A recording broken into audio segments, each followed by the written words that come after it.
Welcome to the 25 days of money makers. For the month of December, every day I will get one money maker from my nice calendar where I have 1 hour to make as much GP as possible. And then on the 25th, I will use the GP to make a drop party. Spoiler alert, it's not at 25th anymore, but don't worry, look, there's always next year. Still, for entertainment purposes, I will put together all the money makers I did, so you can see how much GP I actually ended up having by the end of it. And, yes, look, this is basically an advent calendar, but for money makers, but I found it pretty cool. Let's talk rules, because there's a couple. The money makers I have on this calendar are all from the money making list on the wiki. The money makers are random and will be removed upon completion. I have 1 hour to do the money maker. In case a money maker awards me less than 100,000 GP in profit, I will throw in an extra 1 million GP from my extra secret pile. Without further ado, let's get into it! Our first money maker, the first one to kick off the entire thing, is tanning cow hides. Okay, so funny story, I already did this for another video where I try all money makers and see if they still hold up today, and you can actually check it out, the link will be in the description, but if it is on the wiki list, I think the answer is yes, it still holds up today, so yeah. For these I went to the crafting guild, as that's the best tanner to bank option I have available. I think it's the best tanner to bank option in the entire game actually, and in 1 hour I was able to tan over 8,000 cow hides. I could have done more, but that's a pretty decent number. Overall, the entire ordeal cost us around 1.7 million GP, but we sold everything for over 2 million, so we made exactly 328,282 GP in profit, which is not a bad start.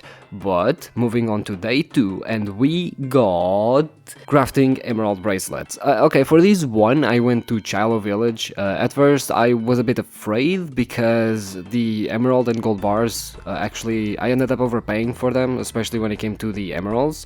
I thought I massively overpaid for the emeralds, but yeah, we ended up crafting just 1300 emerald bracelets in an hour, which cost us around 750k, but, well, the overpaying for the emeralds meant that people were also overpaying for the bracelets, which sold over 1 million GP. So in terms of precise numbers, the total profit was 306,800 GP, which brings our total GP pool to 635,082 GP. On to day 3, and on this day we got pickpocketing elves. Okay, this one is a bit exciting because with elves, while look, they don't make a ton of profit, right? But if we do get the crystal seeds, we are completely in the money, since they are worth just shy of 2 million GP each, and with the rogue's outfit we get 2 of them if we ever actually roll them. All in all, we can have a huge payday to add to our drop party, and let's hope, basically. I never really pickpocketed elves before, so I went to the northern bar next to the altar in the bank, since you can actually get the NPC there stuck really easily, so they don't actually move. And even if they move, they get stuck again pretty easily without you doing too much, yeah, they also never seem to leave the bar. It's a pretty neat spot, and I did find someone else there. I did use wines to heal and cosmic runes for the Arceus spell to improve thieving chance, so overall our cost was very low, where we only spent around 20,000 in supplies. Unfortunately, yeah, bad news, in the entire hour I did not get the crystal seeds, so instead of making millions, we ended up making around 260k. Accounting for supplies, which thankfully, it was low, we walked away with 241,610 GP, which when added to the pile brings us to 876,692 GP. Day 4 was about to go, and the moneymaker we got was cooking swordfish. I think we're just missing all the good ones for now. Hopefully our situation improves, otherwise this drop party is going to end up just being a bunch of cakes and like a rune set, because I won't be able to afford much else. Anyway, for swordfish I just got my cooking cape to not burn anything. I mean, even though at this cooking level I have 99, so I wouldn't burn them anymore even without the cape, but still, I mean, fashion's cape, I guess. And I went to the rogue's den, which has a bank right next to a permanent fire, so I don't even need to move a single tile. Swordfish cost us around 210,000 and sold for around 260,000, so our actual profit was 53,317 GP. Very poor performance from Swordfish, bringing our total to 930,009 GP. But wait, because remember the rule? If I make less than 100k in profit, I add an extra 1 million GP to the pile from my own money, which means that in reality, this is the best money maker we got so far, putting our total drop party stack to 1,930,009 GP. With that added on top of it, this is finally not looking that bad anymore, but we still have a lot of days to go. And moving on to day 5, we got Allowed Sepulchre Floor 5, which was a bit confusing because in reality the moneymaker was both Floor 5 chests and Floor 5 chests and the Grand Allowed chest.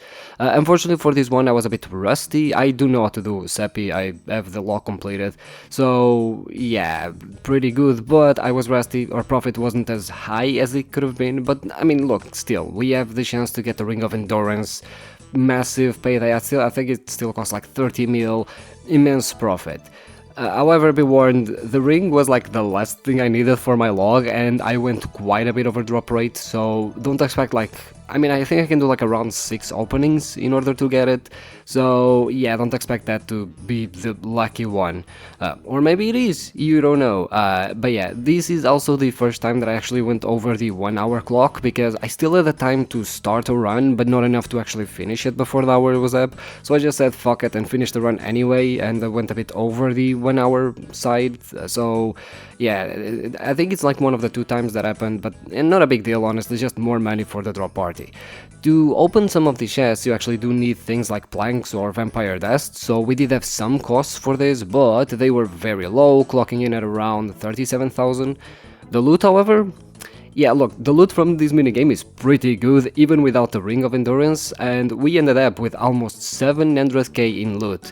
Taking into account the, supply, G, tax and so on, our profit was 658,661 GP, our best money maker where I didn't have to shell out GP out of my own private stack. This brings our total to 2,588,670 GP, which doesn't sound like much, but it's starting to look pretty decent.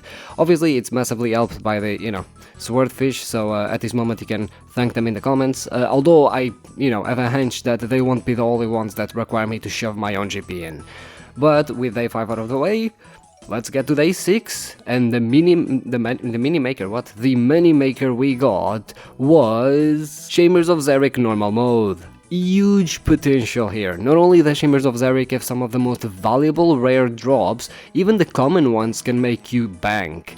Be warned, the clock on these clips is actually like the little timer on the bottom. Yeah, it's not gonna work well because I didn't realize my F2 key was set to reset it, and I was using the F2 key in the raid because I use F keys because I find them easier than just manually mousing everywhere.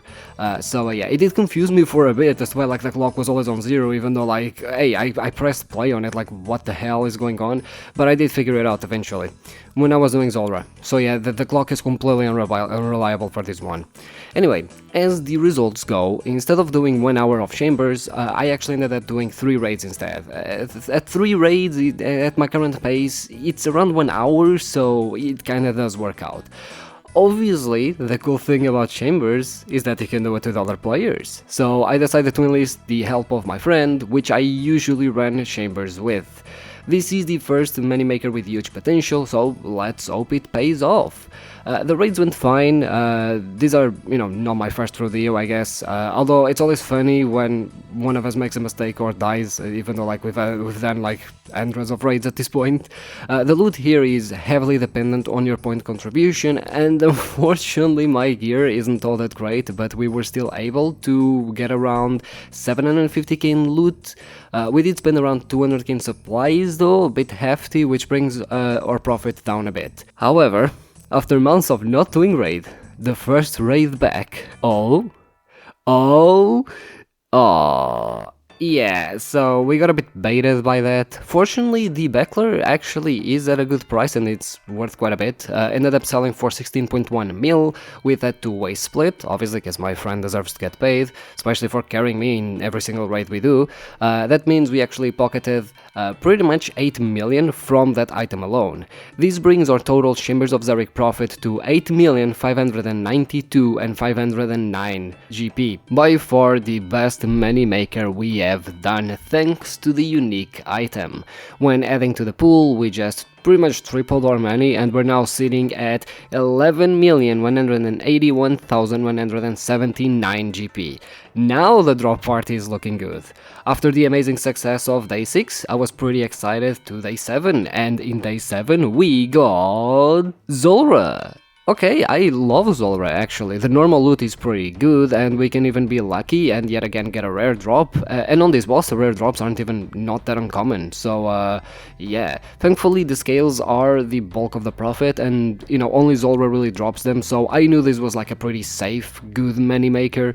I opted for the Fairy Ring POH strat, used the blowpipe with Gaudy Eye, then the Swamp tried that with Arams, like the good old days, because I really can't afford much better.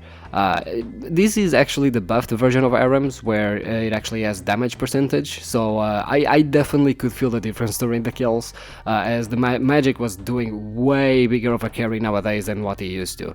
Anyway, in terms of supplies, we actually ended up spending quite a bit, with our cost being just over 340,000, and I didn't even use some potions, like ranging potions or magic potions. The profit, however, I mean, I told you it was good, even without a rare drop, and yes, unfortunately we didn't get one. We still made over 2 million GP in 1 hour with this setup. So when all the calculations are done, Zulrah netted us 1,862,066 GP in profit. I used to farm this boss back in the day, and honestly, even after all these years, you can probably see why. In total, and adding to the 11 million, our new stack sits at 13,043,245 GP. And this concludes our first week. Can the second one top that? Well, let's find out. Day 8, and we find out the moneymaker we're doing is mining amethyst. Honestly, not like the oddest thing in the block, but it's very FKable. I guess it's a little bit of a break, and the best part is really I don't even have to put like anything in. Any GP we make here is like pure profit. To the mining guild I went, wrapping all the mining upgrades I had, like the mining gloves and the obligatory Falador shield, obviously the biggest mining upgrade, and I just sort of sat there mining amethyst for an hour. So how did we fare on this one? Well, after the hour was up, we spent 0 GP, because we don't need to spend anything, and we actually ended up making 458,166 GP, which is pretty good. When we add it to our total, we now have 13,501,411 GP. Honestly, it ended up being way more decent than I thought, like way more. This actually ended up being honestly a very good moneymaker, all things considered. On to day 9, where the moneymaker we got was making Catherby tabs. I did make tabs in the past, but I honestly had no clue Catherby ones were even a thing. I guess lunar teleport tabs do exist now in the game, and I guess that's the thing I learned with this. But what is important for us is figuring out how much money this can actually make us. I know tabs are an iconic moneymaker, which I will probably make a video someday in my Do They Still Hold Up series, but can they make us money? Well, for you to make Catherby tabs, you need to get a lectern, which is over at the Lunar Isle. This was awesome to learn because there's a bank right there, so I wouldn't actually have to go through the hassle of like leaving POH and owning stuff with some shady character and entering POH again through a bunch of menus. This moneymaker did have a pretty hefty cost, with the cost being almost 800k. This didn't leave me too confident that I would be making a lot of money, and I was so wrong, because the tab sold for 1.8 mil, meaning the profit we got out of this was 1,035,794 GP.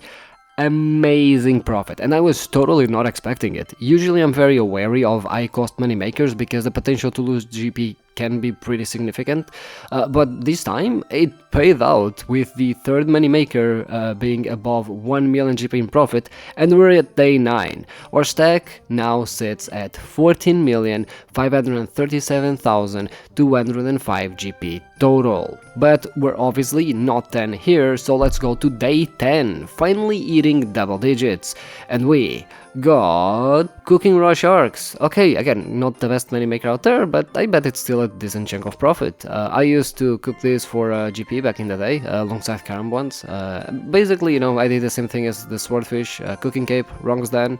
And the raw sharks ended up costing us around 660k, but sold for over 900k, so we made 243,923 GP. Not the best, but it was a nice AFK break. Still hoping for better money makers, but anyway, adding that to our total is now sitting at 14,782,128 GP. Day 11, and we got Burrows, iconic moneymaker, far from what it once was, but RM's pieces are still worth quite a bit.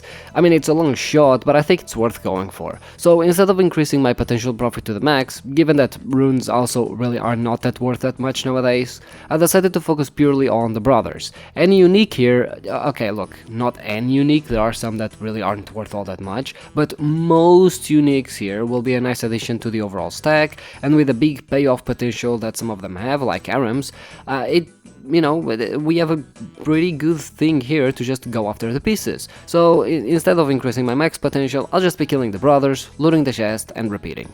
Now, you gotta remember, it's me we're talking about. And when it's me we're talking about, I either get really lucky or not lucky at all. This is one of the times where I don't get lucky. In 1 hour I managed to do 16 chests, which is about the drop rate for one item, and I didn't get any. Not even an RM staff or something, or like literally no items. Actually, isn't the drop rate like 1 in 12? I don't remember anymore. Either way, I didn't get any item. And unfortunately, I did use the Trident of the Swamp, so we did have some pretty hefty costs, coming in at around 250k, and the common loot was worth around 350k. Yeah, our profit from Burrows was 109,478 GP, which is quite disappointing. Almost having to put my own GP on a moneymaker like Burrows is honestly crazy. I mean, sure, it's not what it once was, but still. Over time, it is definitely a better moneymaker. Again, I only really had 1 hour to do it, so this was either we get an item or we don't really make any money from this, especially by, giving up or foregoing the increasing max rewards, so we really didn't get that many runes, comparatively speaking to what we could. But, 1 hour really wasn't enough. Still, our total did increase a little bit to 14,890,606 GP. On to day 12, where we were blessed with Master Farmers. Honestly, not bad. Sure, I mean, look, there's no unique drop potential like elves, but it's pretty much a short profit. The best part though, again, there's no cost, meaning all that we make here is thrown directly to the pile. I decided to do this at the farming guild, since a master farmer there can actually get stuck sometimes. Overall, I mean, look, not the most fun place, but master farmers don't really have like an amazing place like Knights of Ardoin, for example. Thieving without NPCs being stuck just completely sucks, but it is what it is, I guess. After the hour was up, we ended up with 578,680 GP. I didn't get as many Snapdragon Seeds as I wanted, but we did get some nice Renars, and a few others as well. That's the bulk of the profit. So in a way, it did have rare drops, just not the rare kind we're used to. Another very decent moneymaker, again, like honestly, probably one of the best, and our total pile is now at 15,469,286 GP. Day 13, the day that a lot of people class as the unlucky day, because, unlucky number 13, and we get carrying oak trees. I mean, look, I'm not superstitious, but, really, I already know this is going to end. Still, I did do an hour of carrying oak trees. I did it at Sears Village since there was a bank nearby, and even though I did not like pay full attention, even if I had like paid full attention, the profit really wouldn't have been much better. This is without a doubt one of the worst moneymakers I have done until to this point.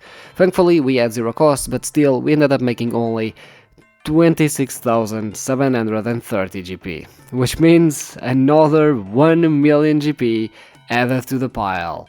It's good for the drop party, it's not good for my bank. But this does bring our total to 16,496,016 GP. Day 14, hopefully the unluckiness is behind us. So today we get getting you trees.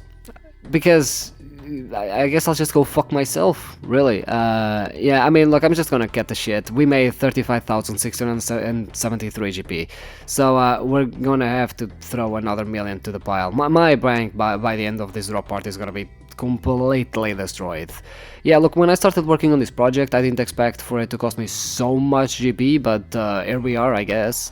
Like, I mean, the worst part, like, seriously, getting trees back to back? I did say with getting was my favorite skill, but like, come on, game, you know? Well, with that million GP added to the pile, our total, mostly financed by my bank at this point, is now 17,531,689 GP, and that concludes week 2. Hopefully week 3 will treat our bank a little bit better. So, until day 15, we went, and please, no trees again, and we get filling buckets of water, which is a little bit of a weird mini maker. Unfortunately for this one, I actually did have to go buy the buckets myself. I had 2 Oporals in Alcari General Store, believe it or not, and let me tell you, the prep really wasn't fun. I did not actually count the prep time into the mini maker itself, as honestly, I could have just bought all of these from the GE, but the GE has very low limits for buckets, so I just decided I'm gonna buy them myself so I don't have to deal with like limits, because I wanna do the mini maker for an hour, and you know, if I include a limit, I'm not gonna be able to do this for 1 hour. So yeah, I didn't ended up buying them from the GE, I just did it manually. Anyway, I didn't fill them actually manually, believe it or not. I used the Cloud Spell from the Lunar Spellbook, which I'm not remembering the name. Oh yeah, the humidify spell, there we go. I'm probably gonna keep that. Look, sometimes I'm writing the script and I forget the name of things, so I just like leave references like, oh yeah, it's the cloud spell from the Lunar Spellbook. So then when I'm reading the script again, I'm like, oh yeah, I know that one now. I remember that one now, or like I looked it up. Yeah, that happens sometimes. Anyway, it was a very click-intensive mini maker, and my laggy internet definitely made everything far worse. We managed to do just over 18,000 buckets with the cost of 180k, which ironically, the vast majority of that cost comes from the buckets themselves, not from the runes. From 18,000 buckets, each bucket cost us around 7 GP each, so really, we spent basically almost 130 to 140k just on buckets. Still, we managed to sell them all for 570k, meaning our profit is 383,032 GP, which is honestly pretty good all things considered, but for this level of preparation and click intensiveness, yeah, no thanks. But I had to do it, I did it, and now our money pile is sitting at 17,914,721 GP. Day 16, and yet again I am hoping for a good money maker. And we got making Aventos, which is what I have in my notes for some reason. In reality, what we're going to be making is Avento potions unfinished. This requires a lot of GP up front, because the herbs are not cheap. We shelled almost 16 million GP just to buy the ingredients. Yes, I am very, very wary of this development, and I am really not a huge fan of these types of money makers, but the calendar has spoken, so let's get to it. It was honestly nice. It was far less click intensive than I honestly thought it was going to be, and when I sold everything, we did sell everything for 16.5 million GP, meaning our total profit from this method was 649,104 GP, which is honestly pretty good. Again, I think for the investment you are risking was perhaps a bit steep, but you know, I mean, look, as long as it makes money, I don't really care about the amount of GP you need to put up front, and this type of money makers, even with the amount of GP you need to put up front, they tend to make consistent money regardless if it's 100k or 500, so I'm pretty happy. This brings our total to 18,563,825 GP. To day 17, and in day 17 we get cooking raw tuna. So we got a bunch of woodcutting and apparently now cooking. I guess that's the money makers we keep getting. I mean, fine by me, I guess. I can like chill and AFK, but the GP really isn't the best. Anyway, I bought the tuna, spent 160k on it, and sold it for 155k. Yeah, that's right, we didn't just make profit here. We actually lost money on this one. I'm not gonna like take it from the pile or whatever, I'm just gonna like eat up the losses myself. It's only, we ended up losing like 5,644 GP. This is because of like price fluctuation, I guess. I overpaid for the tuna, and I guess I did not sell it for a profitable price, especially with the G tax. But yeah, still, this means that tuna actually made 1 million GP. Good thing I included that in the rules, because otherwise, yeah, this wouldn't be going well. But yeah, I was not expecting to lose money on this. I guess the margin was really just that shifty. Still, our total is now 19,563,825 GP. On to day 8. Let's see what we get. Tanning red hides. Okay. I mean, look, ever since Barrows, we've been getting like 0 PVM money makers, like not even Slayer monsters, and there's a bunch of Slayer monsters that are like pretty profitable and stuff. But I mean, okay. You know, they're in the list. I know they're in the list, but I guess we're just getting unlucky. Well, anyway, thankfully for us, while tuna is a disaster, tanning hides is usually a safe bet for profit, and I love tanning hides actually. We already did tanning of cow hides specifically, but yes, for dragon hides, red dragon hides to be more specific, they have a pretty high cost of 17 million GP, but again, you do tend to make pretty solid profit, and we did. We sold everything for almost 18 million actually. Our actual profit with the actual values was 601,938,000 GP of pure profit, so more than half a million an hour. I was lagging again, so I could have done more, but it's still pretty nice.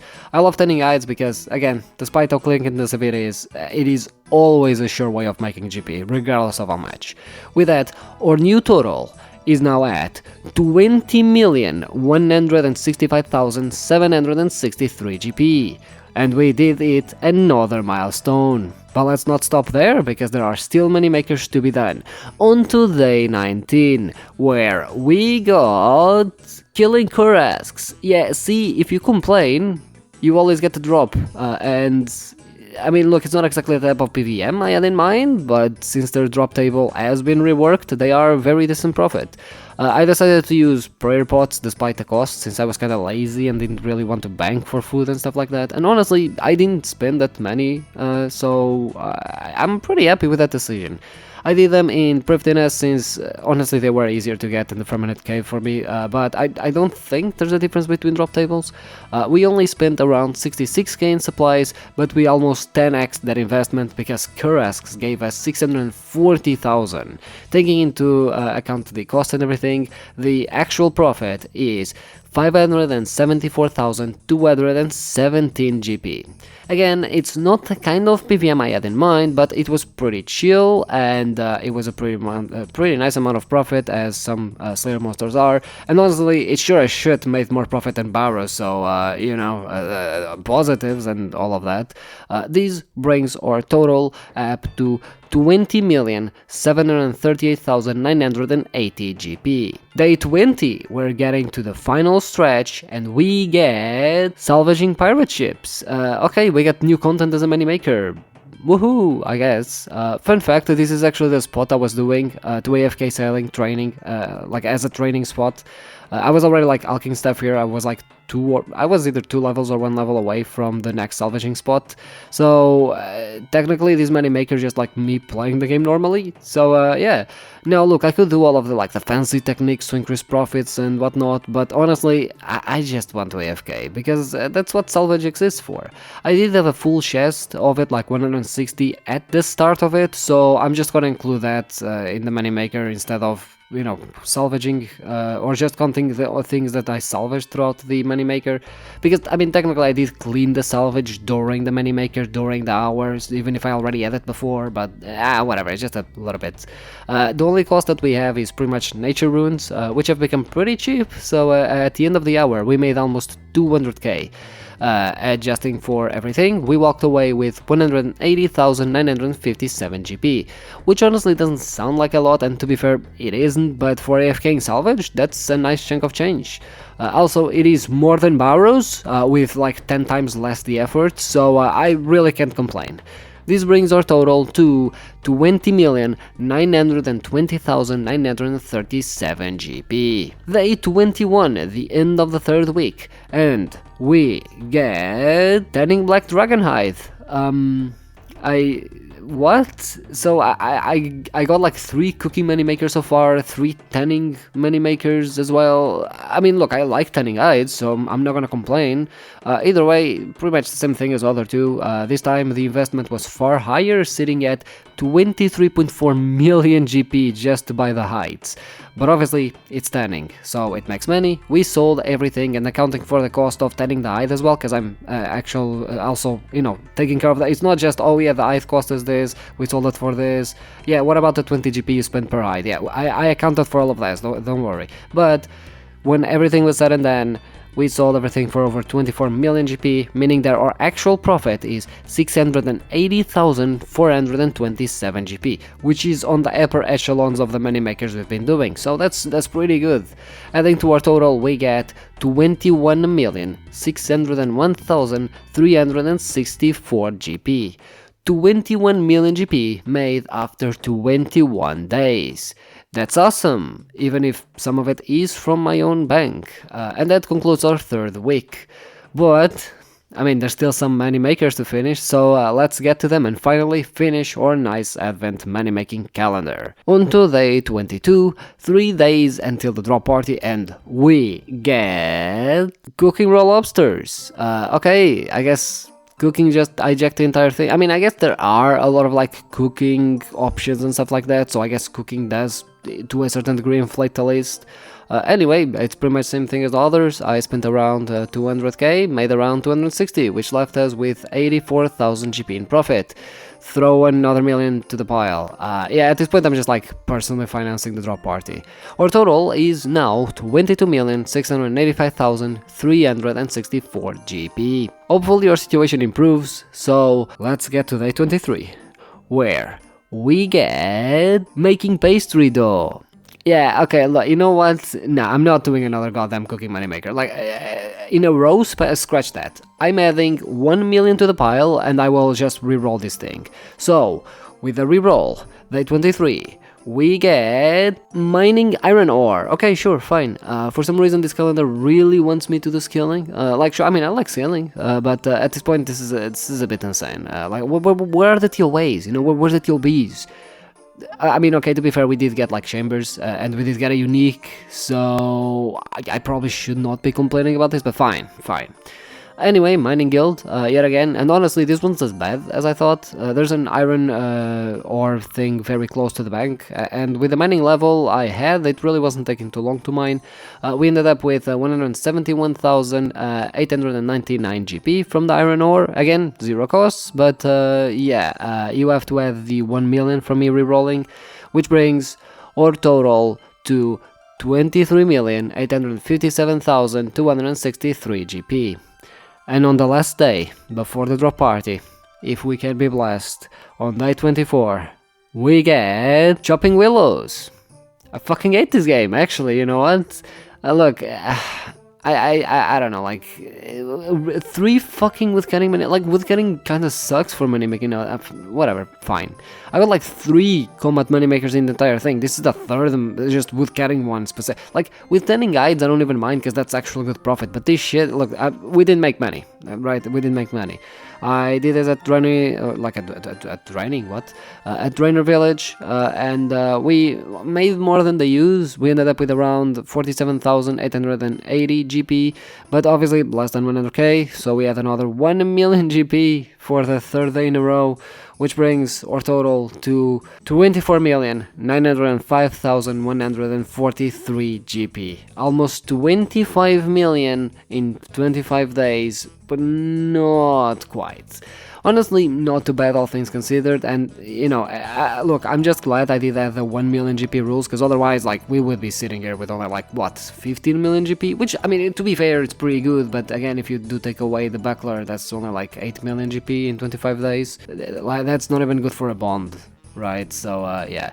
Anyway, that leaves us with a big day, the 25th of December, Christmas, where, or advent calendar, we got coins. Okay, we didn't get coins, we got specifically 10 million GP added from my own pile to the drop party. The total we made throughout the journey was 24,905,143 GP, but for the drop party, with this contribution, because it's Xmas, we'll have 34,905,143 GP, a very generous contribution, as if I didn't make enough of them. Now, here's the drop party. I did an horrible job at like organizing it, so it didn't have a lot of people. Well, I did enjoy it, it was nice. I mean, I always love, ruining my bank for the enjoyment of others. I pretty much just bought an assortment of festive items, as well as some like iconic things like Rune God sets, especially Zami Saradomin, some nice cosmetics like scent hats, party hats and everything, and some more valuable things like, some whips or D-boots.